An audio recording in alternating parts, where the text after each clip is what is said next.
கும்பராசியில பிறந்தவங்களுக்கு மேக்சிமம் பணம் பணம் பணம் குடும்பம் குடும்பம் ஒரு சில பேர் அப்படிங்கிற அமைப்புல தான் வந்து இந்த 2.5 வருஷம் இருப்பாங்க. ஒரு சில பேர் கொடுத்த வாக்கை காப்பாற்றணும் அப்படின்னு நினைக்கக்கூடிய எண்ணங்கள் அதிகமாகவே இருக்கும். இன்னொரு 6 மாசத்துக்கு உங்களோட ராசியில ராகு பகவான் பயணம் செஞ்சுட்டு இருக்கிறாங்க.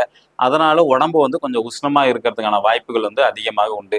ஒரு சில நபர்களுக்கு வந்து பாத்தீங்கன்னா முயற்சிகள் அனைத்து வெற்றி அடையும். கூட பிறந்த சகோதர சகோதரி மேல ரொம்ப பாசமா இருப்பாங்க. அது அதிர்ஷ்ட காத்து வந்து கண்டிப்பாக வீசும் இவங்களை பொறுத்த வரைக்கும். ஓகேங்களா? கொஞ்சம் பொய் பேசுறத மட்டும் தவிர்த்து கொள்ளலாம். ஆனா சூழ்நிலை காரணமாக பொய் பேசக்கூடிய அமைப்பும் வரும் ஆனி மாதத்துல. ஓகேங்களா? இப்ப மாணவர்களுக்கு எப்படி இருக்கு நம்ம தெரிஞ்சுக்க போறோம். சிறப்பான காலம், சிறப்பான யோகம் கும்பராசியில பிறந்தவங்களுக்கு. ஆரம்ப கல்வியில படிக்கிறவங்களுக்கு மட்டும்தான் கொஞ்சம் சிரமம் இருக்கும் ஒரு 2 மாசத்துக்கு. அதுக்கப்புறம் சரியா போயிடும். வருமானம், குடும்பம், தனம், வாக்கு 2ஆம் இடம். இங்க வந்து உங்களோட ராசிநாதனே வந்து உட்கார்ந்துருக்காங்க. 2ஆம் அதிபதி வந்து 6ஆம் இடத்துல வந்து பயணம் செய்யறாங்க. எதிர்பாராத வருமானம், எதிர்பாராத லாபம் எல்லாமே நடக்கும்.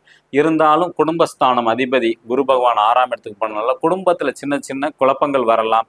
மற்றவங்களால குடும்பத்துல பிரச்சனை வரும். உங்க குடும்பத்துல உங்களால பிரச்சனை வராது. அக்கம் பக்கத்தினாலதான் உங்களுக்கு வந்து ப்ராப்ளம் வரும். இந்த ஆனி மாதத்துல கொஞ்சம் எச்சரிக்கையா இருக்கிறது ரொம்ப சிறப்பு. ஓகேங்களா?